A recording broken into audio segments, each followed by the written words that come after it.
നമസ്കാരം, എല്ലാവർക്കും സ്വാഗതം. ഇന്ന് നമ്മൾ സംസാരിക്കാൻ പോകുന്നത് ഇൻവെസ്റ്റിഗേഷൻ ഹിസ്റ്ററിയിലെയും ക്രിമിനൽ ചരിത്രത്തിലെയും ഏറ്റവും ക്രൂരവും ഞെട്ടിക്കുന്നതുമായ ഒരു യഥാർത്ഥ സംഭവത്തെക്കുറിച്ചാണ്. 1980കളുടെ മധ്യത്തിൽ തമിഴ്നാടിന്റെ തലസ്ഥാനമായ മദ്രാസ്, ഇന്നത്തെ ചെന്നൈ, ഒരു ഭീതിയുടെ നിഴലിലായിരുന്നു.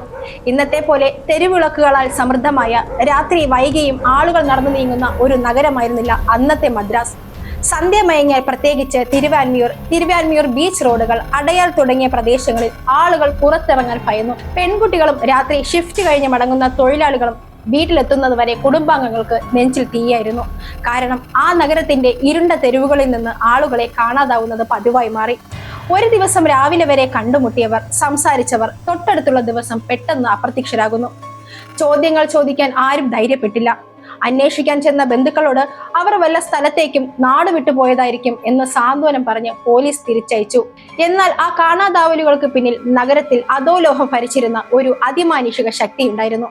കാഴ്ചയിൽ ലളിതമായ ഒരു വാടക ഓട്ടോറിക്ഷ ഓടിച്ചു നടന്ന, ആരോടും ശാന്തമായി ചിരിച്ചു സംസാരിച്ചിരുന്ന ഒരു സാധാരണക്കാരൻ. പക്ഷേ ആ സൗമ്യമായ മുഖംമൂടിക്ക് മുന്നിൽ ജീവിച്ചിരുന്നത് പൈശാചികമായ ബുദ്ധിയുള്ള ഒരു സീരിയൽ കില്ലറായിരുന്നു. ഗൗരി ശങ്കർ, അഥവാ ലോകം കുപ്രസിദ്ധിയോടെ വിളിച്ച ഓട്ടോ ശങ്കർ.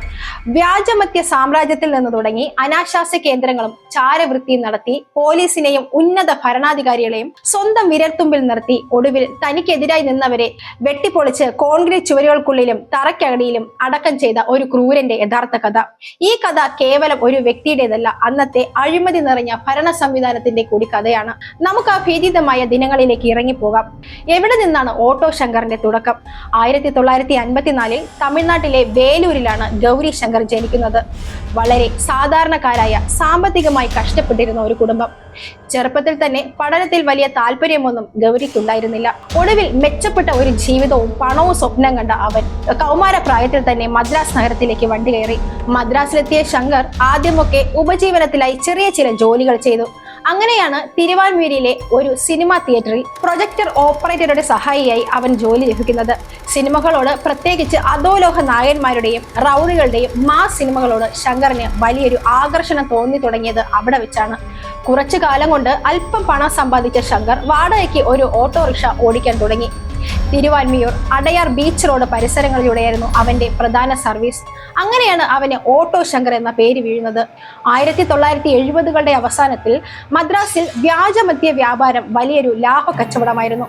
സമ്പന്നരാകാൻ കുറുക്ക് വഴികൾ തിരഞ്ഞ ശങ്കർ വളരെ പെട്ടെന്ന് തന്നെ വ്യാജമദ്യ ശൃംഖലയുടെ ഭാഗമായി. ഓട്ടോ ഓടിക്കുന്നതിനിടയിൽ നഗരത്തിലെ റൗഡികളുമായും ചെറുകിട കുറ്റവാളികളുമായും അവൻ ബന്ധം സ്ഥാപിച്ചു. ശങ്കറിന് ആളുകളെ സ്വാധീനിക്കാൻ പ്രത്യേക ഒരു കഴിവുണ്ടായിരുന്നു. വളരെ പതുക്കെ, മിനുസമാർന്ന വാക്കുകളിൽ സംസാരിച്ച് ആളുകളുടെ വിശ്വാസം നേടിയെടുക്കാൻ അവന് കഴിഞ്ഞു. വൈകാതെ തന്നെ മറ്റുള്ളവർക്ക് വേണ്ടി മദ്യം കടത്തുന്നതിന് പകരം സ്വന്തമായി വ്യാജമദ്യ നിർമ്മാണവും വിതരണവും ശങ്കർ ആരംഭിച്ചു. അതിനൊപ്പം തന്നെ തിരുവാൻമിയൂർ മേഖല കേന്ദ്രീകരിച്ച് അനാശാസ്യ കേന്ദ്രങ്ങളും അവൻ തുറന്നു. പണം ഒഴുകിയെത്താൻ തുടങ്ങിയതോടെ ശങ്കറിന്റെ സ്വഭാവം മാറി. പണത്തിനൊപ്പം പ്രാദേശിക പോലീസിനെ തന്റെ പക്കലാക്കുക എന്നതായിരുന്നു ശങ്കറിന്റെ അടുത്ത തന്ത്രം. തിരുവാൻമിയൂർ പോലീസ് സ്റ്റേഷനിലെ ചെറിയ പോലീസുകാർ മുതൽ ഉന്നത ഉദ്യോഗസ്ഥർക്ക് വരെ കൃത്യമായ ഇടവേളകളിൽ പണവും മദ്യവും പെൺകുട്ടികളെയും ശങ്കർ എത്തിച്ചു നൽകി. ഇതോടെ പോലീസിന്റെ പൂർണ്ണ സംരക്ഷണം ശങ്കറിന് ലഭിച്ചു. പോലീസുകാർ അവനെ ഒരു ക്രിമിനൽ ആയിട്ടല്ല, മറിച്ച് തങ്ങളുടെ കാര്യങ്ങൾ നടത്തി തരുന്ന ഒരു സ്പോൺസർ ആയിട്ടാണ് കണ്ടത്. 1980കളുടെ പകുതിയായപ്പോഴേക്കും ഓട്ടോ ശങ്കർ തിരുവാൻമൂരിയിലെ അവിടുത്തെ അധിപനായി മാറി. അവന്റെ വാക്കിനെതിരായി പ്രവർത്തിക്കാൻ പ്രദേശത്ത് ആരും ധൈര്യപ്പെട്ടില്ല. തന്റെ ബിസിനസ് തടസ്സമില്ലാതെ നടത്തുന്നതിനായി ശങ്കർ ഒരു വലിയ ഗുണ്ടാ സംഘത്തെ തന്നെ വളർത്തിയെടുത്തു. ഇളങ്കോവൻ അഥവാ എൽഡി, ശിവജി, മോഹൻ, സെൽവരാജ്, ശങ്കറിന്റെ സ്വന്തം സഹോദരൻ മോഹൻ തുടങ്ങിയവർ അവന്റെ വിശ്വസ്തരായ അനുയായികളായി മാറി. ശങ്കർ പറയുന്ന എന്ത് ക്രൂരതയും കണ്ണടച്ച് നടപ്പിലാക്കാൻ ഈ ഗുണ്ടാ സംഘം സജ്ജമായിരുന്നു. എന്നാൽ ശങ്കറിന്റെ യഥാർത്ഥ മാസ്റ്റർ പ്ലാൻ ഇതൊന്നുമല്ലായിരുന്നു. ശങ്കർ തിരുവാൻമൂരിയിൽ ഒരു വലിയ റെസ്റ്റ് ഹൗസ് പോലെ ഒരു കെട്ടിടം നിർമ്മിച്ചു. ബാഹ്യമോടിലുള്ള ഈ കെട്ടിടം ഉയർന്ന പെൺവാണിഭ കേന്ദ്രമായിരുന്നു. മദ്രാസിലെ ഉന്നതരായ രാഷ്ട്രീയക്കാർ, സിനിമാ മേഖലയിലുള്ളവർ, വൻകിട വ്യവസായികൾ, ഉയർന്ന പോലീസ് ഉദ്യോഗസ്ഥർ എന്നിവരായിരുന്നു അവിടുത്തെ സ്ഥിരം സന്ദർശകർ. ഇവിടെയാണ് ശങ്കർ തന്റെ ഏറ്റവും അപകടകരമായ ആയുധം പ്രയോഗിച്ചത്. ഈ കെട്ടിടത്തിലെ മുറികളിൽ അവൻ രഹസ്യ ക്യാമറകൾ സ്ഥാപിച്ചു. അവിടെ വരുന്ന പ്രമുഖരുടെ ചിത്രങ്ങളും ദൃശ്യങ്ങളും ശങ്കർ രഹസ്യമായി പകർത്തി വെച്ചു. ചിന്തിച്ചു നോക്കൂ, 1980കളിൽ ഒരു ക്രിമിനൽ ഇത്രയും ആസൂത്രിതമായി ബ്ലാക്ക് മെയിലിംഗ് സിസ്റ്റം ഉണ്ടാക്കിയെടുക്കുകയാണ്. ഏതെങ്കിലും ഒരു പോലീസ് ഉദ്യോഗസ്ഥനോ രാഷ്ട്രീയക്കാരനോ ശങ്കറിനെതിരെ തിരിയാൻ ശ്രമിച്ചാൽ ഈ രഹസ്യ ദൃശ്യങ്ങൾ പുറത്തുവിടുമെന്ന് അവൻ ഭീഷണിപ്പെടുത്തുകയായിരുന്നു. ഇതോടെ നിയമവും ഭരണകൂടവും ശങ്കറിന്റെ മുന്നിൽ പൂർണ്ണമായി മുട്ടുമടക്കി. എന്തും ചെയ്യാം, ആരെയും കൊല്ലാം, ആരും തന്നെ തൊടില്ലെന്ന അപാരമായ അഹങ്കാരവും ധൈര്യവും ശങ്കറിൽ വളർന്നത് അങ്ങനെയാണ്. തന്റെ സാമ്രാജ്യത്തിന് ഭീഷണിയാകുന്ന ആരെയും ഭൂമുഖത്ത് നിന്ന് ഇല്ലാതാക്കാൻ ശങ്കർ തീരുമാനിച്ചു. 1988 കേസിനാസ്പദമായ ആ കൊലപാതക പരമ്പരകൾ നടക്കുന്നത്. ശങ്കറിന്റെ ആദ്യത്തെ ഇര ലളിത എന്ന പെൺകുട്ടിയായിരുന്നു. ശങ്കറിന്റെ അനാശാസ്യ കേന്ദ്രത്തിൽ ജോലി ചെയ്തിരുന്ന ലളിതയ്ക്ക് ശങ്കറിന്റെ രഹസ്യ വിവരങ്ങളെക്കുറിച്ചും സാമ്പത്തിക ഇടപാടുകളെക്കുറിച്ചും വ്യക്തമായ അറിവുണ്ടായിരുന്നു. ലളിത തനിക്കെതിരെ പോലീസിൽ വിവരങ്ങൾ ചോർത്തുന്നുണ്ടെന്ന സംശയം ശങ്കറിനുണ്ടായി. ഒരു രാത്രിയിൽ ശങ്കറും സംഘവും ചേർന്ന് ലളിതയെ മർദ്ദിക്കുകയും ശ്വാസം മുട്ടിച്ച് കൊലപ്പെടുത്തുകയുമായിരുന്നു. ലളിതയുടെ കൊലപാതകത്തിന് ശേഷം മൃതദേഹം എങ്ങനെ മറവ് ചെയ്യണം എന്നതിനെ കുറിച്ച് ശങ്കർ ചിന്തിച്ചു. മൃതദേഹം പുറത്തെവിടെയെങ്കിലും ഉപേക്ഷിച്ചാൽ പോലീസ് കണ്ടെത്തും. അതിനായി അവൻ കണ്ടെത്തിയ വഴി ലോകത്തെ തന്നെ ഞെട്ടിക്കുന്നതായിരുന്നു. തന്റെ സ്വന്തം വീടിന്റെ തറ വെട്ടിപ്പൊളിച്ച് ആ കുഴിയിൽ ലളിതയുടെ മൃതദേഹം മൂടി അതിനു മുകളിൽ കോൺക്രീറ്റ് ചെയ്ത് ടൈൽ പാകി. പുറത്തുനിന്ന് നോക്കുന്ന ആർക്കും അവിടെ ഒരു മൃതദേഹം അടക്കം ചെയ്തിട്ടുണ്ടെന്ന് സംശയം പോലും തോന്നില്ല. ഈ വഴി വിജയിച്ചതോടെ ശങ്കർ കൂടുതൽ ക്രൂരനായി മാറി. അടുത്ത ഇര സുഡൈലെ എന്ന ആളായിരുന്നു. ശങ്കറിന്റെ വ്യാജമദ്യ ബിസിനസ്സിലെ പങ്കാളിയായിരുന്നു സുഡൈലെ. പണത്തിന്റെ കാര്യത്തിൽ ശങ്കറുമായി തർക്കത്തിലേർപ്പെട്ട സുഡേലയെയും ശങ്കറും സംഘവും തട്ടിക്കൊണ്ടുപോയി കൊലപ്പെടുത്തി. മൃതദേഹം അതേപോലെ തന്നെ വീടിന്റെ ചുമരിലും തറയിലുമായി കോൺക്രീറ്റ് ചെയ്തു മൂടി. പിന്നീട് സമ്പത്ത്, മോഹൻ, വിജയലക്ഷ്മി തുടങ്ങിയ 6ഓളം പേരെയാണ് ശങ്കറിന്റെ കൈകളാൽ കൊല്ലപ്പെട്ടത്. ശങ്കറിന്റെ കൂടെ ഉണ്ടായിരുന്ന ചില സഹായികൾ പോലും ചെറിയ സംശയങ്ങളുടെ പേരിൽ കൊല്ലപ്പെട്ടു. മനുഷ്യരെ കൊന്ന് തറയിലും ചുവരിലും വെച്ച് മൂടുക, എന്നിട്ട് ആ മുറികളിൽ ഒന്നും സംഭവിക്കാത്തതുപോലെ കിടന്നുറങ്ങുക. ചിന്തിക്കാൻ പോലും സാധിക്കാത്ത അത്രയും വക്രമായ മാനസിക അവസ്ഥയിലായിരുന്നു ശങ്കർ. എത്ര വലിയ കുറ്റവാളിയായാലും നിയമത്തിന്റെ കണ്ണ് വെട്ടിച്ച് എന്നൊന്നും ജീവിക്കാൻ കഴിയില്ല. ശങ്കറിന്റെ സാമ്രാജ്യത്തിന്റെ തകർച്ചയും അപ്രതീക്ഷിതമായിട്ടായിരുന്നു. കാണാതായവരുടെ ബന്ധുക്കൾ പരാതിയുമായി നടന്നെങ്കിലും പ്രാദേശിക പോലീസ് അന്വേഷണം മനഃപൂർവ്വം വൈകിപ്പിച്ചു. എന്നാൽ കാണാതായ സുഡേലയുടെയും ലളിതയുടെയും ബന്ധുക്കൾ പിന്മാറാൻ തയ്യാറായില്ല. അവർ ഉന്നത പോലീസ് ഉദ്യോഗസ്ഥർക്കും സിറ്റി ക്രൈംബ്രാഞ്ചിനും പരാതി നൽകി. കേസ് സിറ്റി ക്രൈംബ്രാഞ്ചിന്റെ കൈകളിലെത്തിയതോടെ കാര്യങ്ങൾ മാറിമറിഞ്ഞു.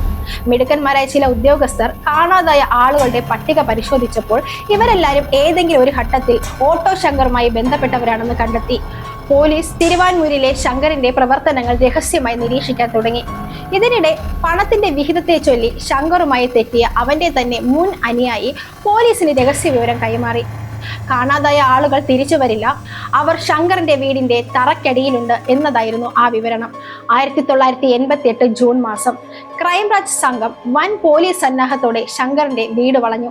ആദ്യമൊക്കെ ശങ്കർ പോലീസിനെ തന്റെ ഉന്നത സ്വാധീനം പറഞ്ഞ് ഭീഷണിപ്പെടുത്താൻ ശ്രമിച്ചു. എന്നാൽ ഉദ്യോഗസ്ഥർ പിന്മാറിയില്ല.